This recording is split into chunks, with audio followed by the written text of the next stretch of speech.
Hi, this is Michael and Laurel from Red Tail Ring. You're listening to Retrospectives with John Broughton on KC Radio 97.7 FM.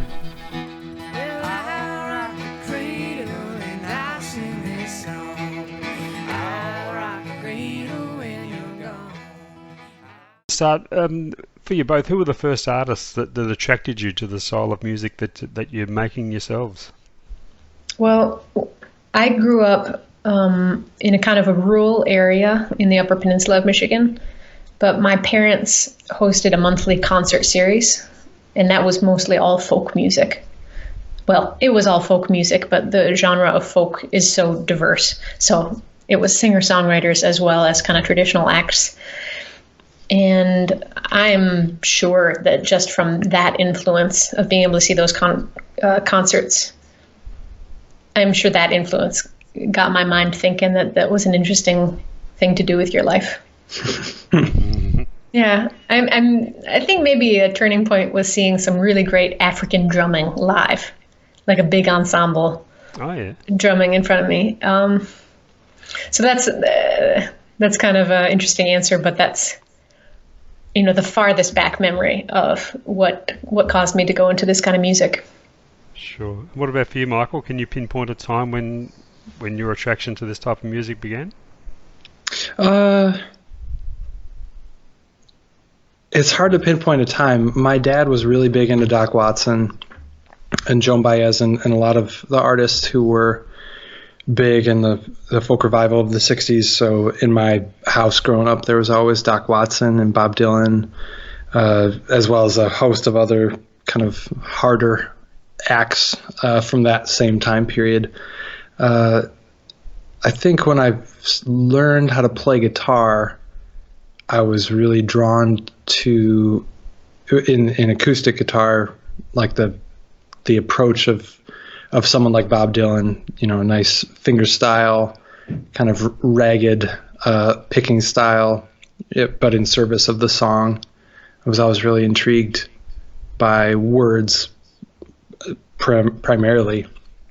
So, yeah, I think a lot of those artists of the 60s folk revival were folks who I really looked up to when I was growing up, even though I was growing up in like the 80s and 90s, and that's not like I was going off to the Newport Folk Festival or anything like that. But yeah, and similar to Laurel in a way, there was a local folk scene where I grew up kind of in the south of Michigan in a town called Kalamazoo, and my dad and mom would take me to concerts. So I grew up going to folk concerts too. Maybe not as many as Laurel for sure, but that was a big influence on me too. And do you remember your first guitar? Yeah, I'm sitting like 2 feet away from it. It was, yeah, it's this student-sized harmony guitar. It's an acoustic with a slotted headstock. I got it when I was in 7th grade. I traded my Nintendo for it to a kid who was a great guy, a good friend of mine, who really, at the time, needed a Nintendo. So I don't know if he still has the Nintendo, but I still have the guitar. No, I think you won that trade. Yeah, thank you. That's what I think too. And what was your first instrument of choice, Laurel? Well, I played on the fiddle when I was pretty young, but I don't have any specific memories of that instrument or where it came from. But as Michael was answering, I thought about the first guitar that I spent a lot of time with, and that was a really big Gibson J45. And I'm surprised that I stuck with it, because when your hands are small, it hurts even more. But that's just what my dad had around. Mm-hmm. At least it was a warm, sweet, great smelling guitar. So, those visceral memories are still with me. Yeah. So tell us about the formation of Red Tail Ring and how it all came together. Were you both specifically looking for a collaborator at that point? We really were. Michael had tried to get my attention with the idea to form a larger band. I think it was kind of you who began all this, Michael. We were both interested in that time in doing something that had to do with traditional music. And Michael had this idea of gathering a few people together and seeing if it would work out as a band. And it was just the two of us who were inspired to keep going after that. I don't know if it's because we felt like we were at the core of it or if we were just the most actively interested. But, that brought us together and we kept going on it. Yeah. Yeah. And it's kind of stayed at the core of the group since then. The idea of traditional music being a root of it. Yeah, and that was in 2009 that we started playing music together. Wow, so your 10-year anniversary. Yeah, it's coming up. I think sometime in the spring. We're still friends with those other players, and we collaborate with them a lot. Yeah, it all worked out. Now, I'm sure this is a question you both had to answer a million times over the past 10 years, but the significance of the name. The name happened. The name happened. It just happened. We named ourselves while we were driving through the UP. We had maybe played for a whole summer, calling the project by our names. And we have some long names and some complicated French-Canadian names. And we decided to give this project freedom. Let's give it its own identity separate from any of our solo work we've done up to this point. And we picked out Red Tail Ring to refer back to the red fox and the red tail hawk, and just kind of as a pinpoint on a map back to the Midwest or back to nature or wilderness when we were traveling far away from our home. I want to talk about the music scene there, the roots music scene there in Michigan. We recently had Lindsay Lou in town here in Melbourne. I spoke to her. She did talk about a very strong scene there in Michigan. It sounds like a real sense of community amongst the musicians there. Yeah, we're really good friends with Lindsay Lou. We admire them a lot and definitely love their music. So I'm happy that I think that was their second time in Australia, if I'm not mistaken. That's right. Yeah. Yeah. So I'm glad you got to listen to them a little bit. There's a really strong sense of camaraderie in Michigan amongst musicians in general, not just folk musicians.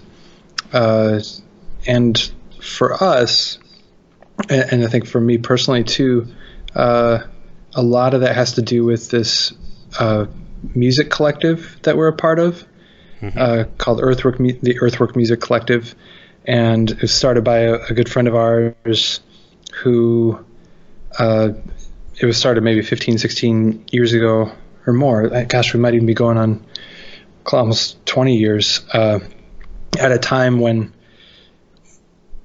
he saw that it didn't really make a lot of sense to try to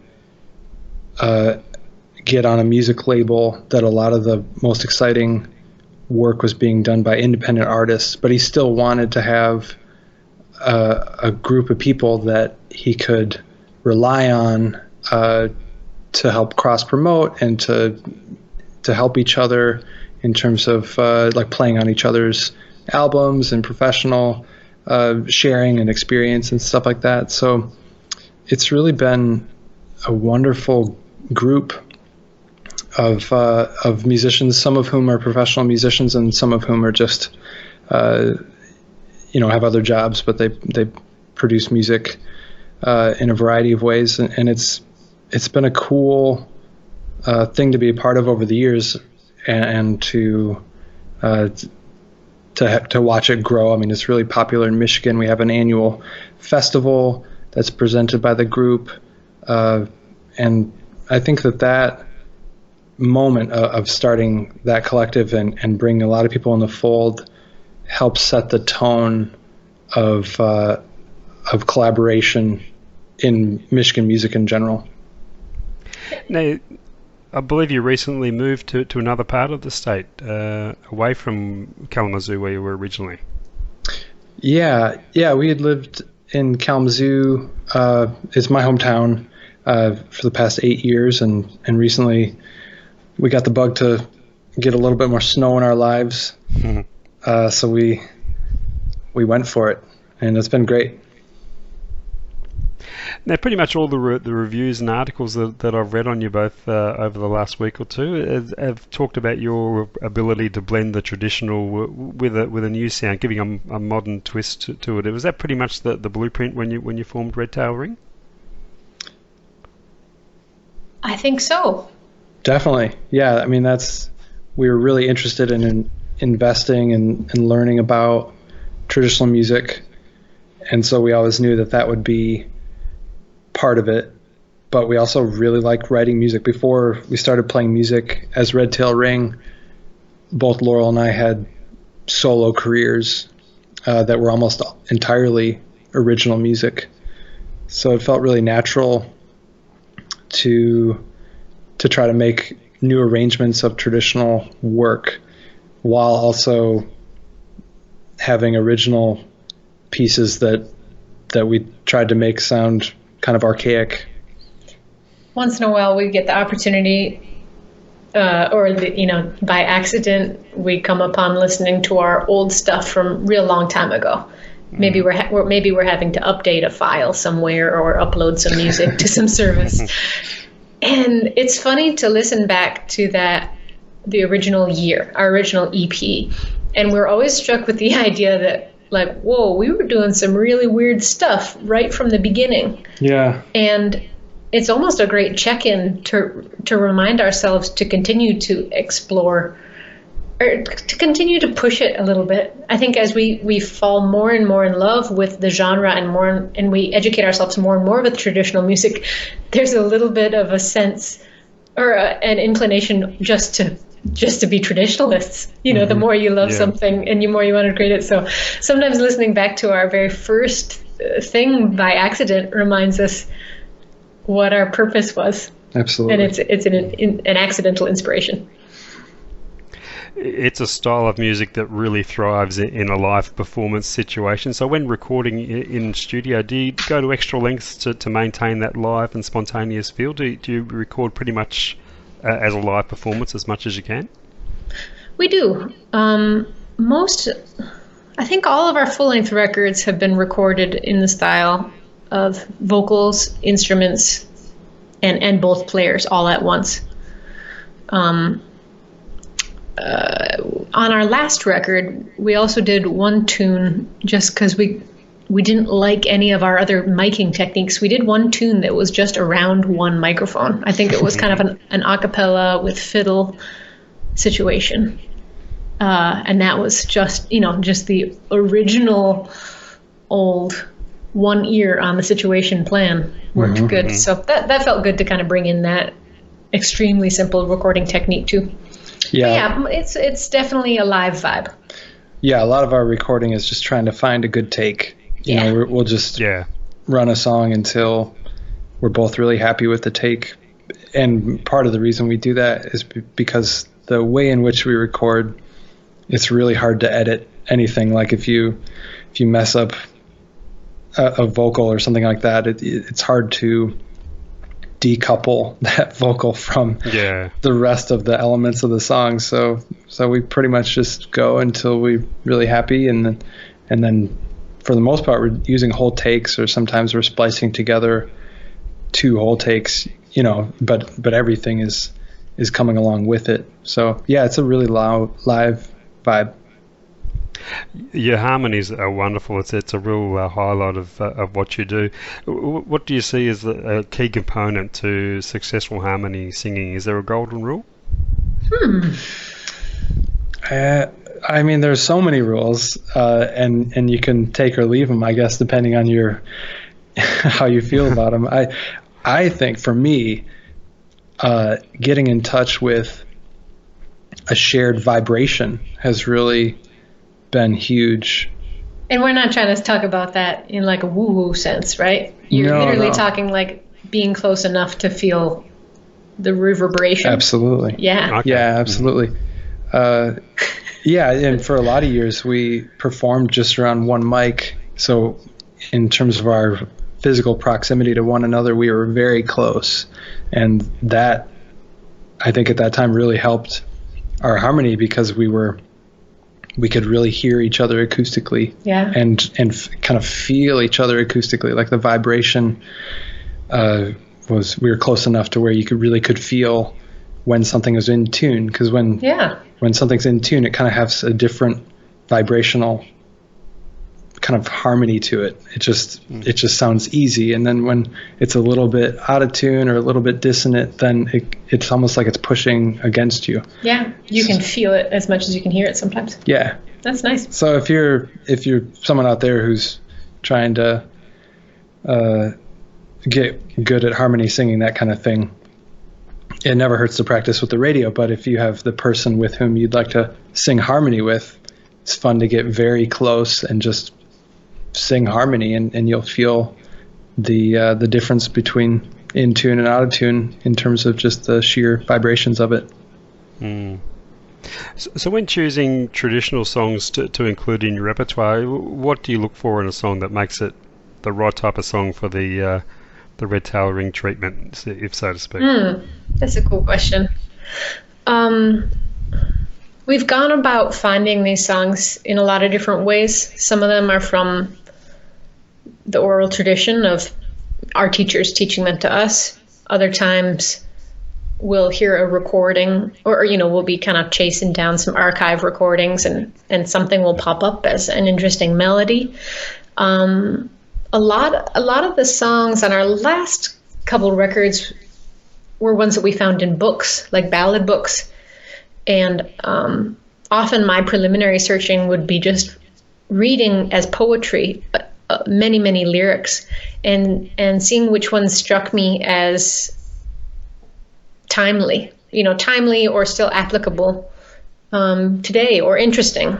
So, and the funny thing is that most of the songs that have survived 200 or 400 years are applicable. They're ones that have eternal truths in them. So it's not that hard to find something. But yeah, so it's a combination of things like that. Something that means something to us, that feels right to sing. I think it's really fun for us to choose traditional songs that we haven't heard a lot of other people do. Yeah. Just because part of the fun of the whole process is bringing this music even to an audience that is well versed in traditional music. Bring songs to the audience that maybe they haven't heard a lot, or maybe they've never heard. Yeah. Mm-hmm. So that's I think when you ask about kind of what's the criteria, I think that's in the mix, trying to choose songs that maybe are a little bit off the beaten path. I mean, obviously we've done songs that are popular just because they're great songs, but also we try to unearth things that might perk somebody up who knows a lot about traditional music. Now, I believe both of you have got solo projects in the works at the moment. What can you tell us about those? My current solo project. What's that? No, you're good. My current solo project is a fiddle-led instrumental trio recording, and it's still working inside of American roots music with fiddle. So in that way, it's kind of connected to a lot of music that Michael and I work on. And in that way, we might be able to perform a little bit of that kind of style of repertoire in Australia in our Red Tail Ring sets. But that project is kind of combining, like picking out these really archaic fiddle tunes, very pentatonic, modal, minor sounding, and setting them with more epic accompaniment, just to kind of emphasize how beautifully hardcore they are. So I'm using fingerstyle electric guitar and a double bass kind of acting as a second fiddle to really flesh out those ideas. And I'm excited to release that sometime this summer. And my project is more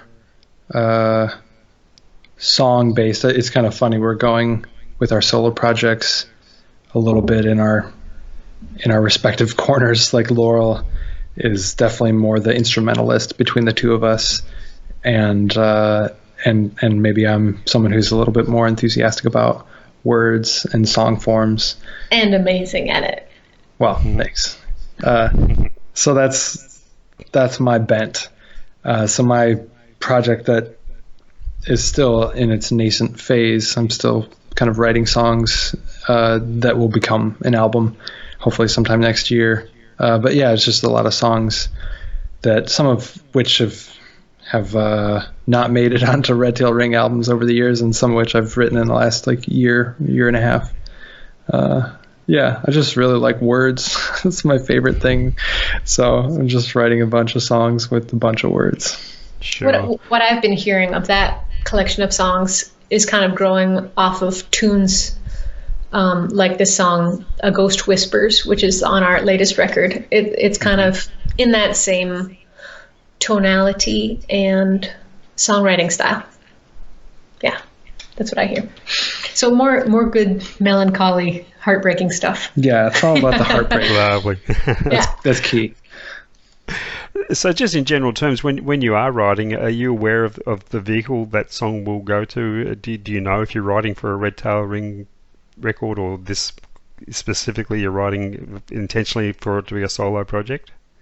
I think Laurel is maybe a bit better at writing for a specific purpose. I mean, we've had times where we said, okay, we're really close to being able to record this record, but we need 2 more songs, and she'll just sit down and with her Herculean focus, just make it happen. And I'm more captured by the muse. It's hard for me to just to sit down and do it like that. So my songs tend to come a little bit more slowly, and when I'm writing them, I don't really consider the outcome. A lot of what makes Red Tail Ring and a lot of what I really love about it is that we can have a song or have a traditional song, and up until the moment that we play it together and kind of arrange it together, it's still just a song that's out there. But once we both sit down in a room and really think about it creatively, we unpack it, and then it becomes a Red Tail Ring song. And I think that's true for our original songs too. It's pretty rare that one of us brings something to the table and it's just okay, here's what you're going to do. A lot of times we're bringing melody and lyrics, but we try a lot of different arrangement combinations, and that's what really makes it kind of our baby. I guess with the solo projects, it allows you both an opportunity to explore different musical scopes that may not fit under the Red Tail Ring banner. Yeah, for sure. It's rude to ask one person to make all the sounds you'd ever want to make, right? It's that's an unfair thing to do to a friend, rude. you know.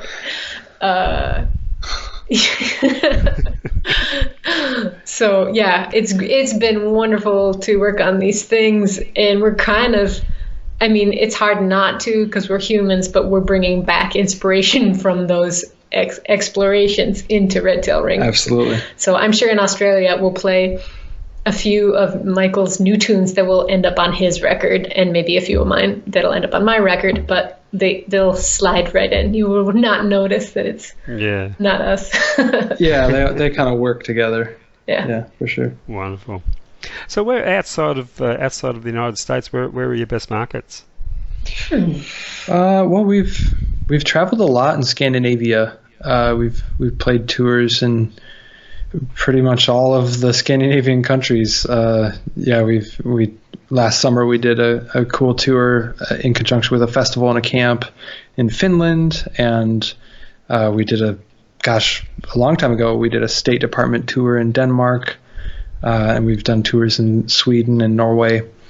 And so we love touring over there, in part because the part of Michigan where Laurel's from, geographically and also in terms of their weather patterns, it's very similar to Scandinavia. So whenever we're there in whichever season, we really feel at home. But we've also toured in Germany and Canada as well. Yeah. So those are kind of the places we've been outside of the United States. and we've had just wonderful times, wonderful trips. Yeah. We hear such good things about the music community and folks interested in American roots music in Australia, so we're really excited to meet folks there. Yeah, and the looking festivals too. Yeah. I've heard great things about Great the festivals. reputation. So we're really excited to come to Australia and be at some great festivals. Yeah, we're very proud of our festival season. Yeah. I did notice with your upcoming tour that it's very much a Victorian tour. I guess you're travelling to all corners of our state. It is, yeah. It's funny. When we first talked about it with our Australian booking agent Amy, she said, "Yeah, well, we're gonna make it an Australian tour." And then the more she booked it, she was like, "Yeah, it's just a Victorian tour. I hope that's okay." We were very much okay with that. So are there plans to maybe come back at a later time and cover the rest of the country? Yeah, well, it's a big continent, so we have our work cut out for us. We're definitely focused on Victoria right now, but later on, definitely. It's been amazing to learn how big your country is. Until you go to a space, something across the country, you don't bother to try to learn what size it is. My whole life I've known the shape of Australia. Yeah. But it's as big as the continental US, right? Yeah. Or bigger. I think it's bigger. Amazing. So, wow, lots of respect, and I hope someday we get to see even more parts of your country. Well, we're certainly looking forward to having you down here, and I'll certainly make sure I get to at least one of the gigs. There's certainly plenty there to choose from around the state, all within driving distance, so that's fantastic. So what are your plans for the rest of 2019 after you leave us? Well, working on these records. Yeah, that's a big part of our work. Yeah. Michigan has a lot of music festivals in the summer, which when we come back, of course, it'll be our spring and going on into the summer. So we're going to play quite a few Michigan music festivals. We have a few camps that we're teaching at. Yeah, that's always fun. Yeah, traditional music camps. And in April, when we come back, we have an East Coast tour lined up too. So yeah, we'll be pretty busy through the summer, and then in the fall, who knows? I don't know yet. Fantastic. Well, we're really looking forward to seeing you down here in March. The buzz down here is that your shows are something to behold, so we're really looking forward to catching you both. Thank you. And hope to meet you both while you're here. Yeah, looking forward to meeting you. Great. Thanks, Michael. Thanks, Laurel. Thanks. Thank you, John. All the best. Take care. We'll see you soon. All right. Bye-bye. Bye.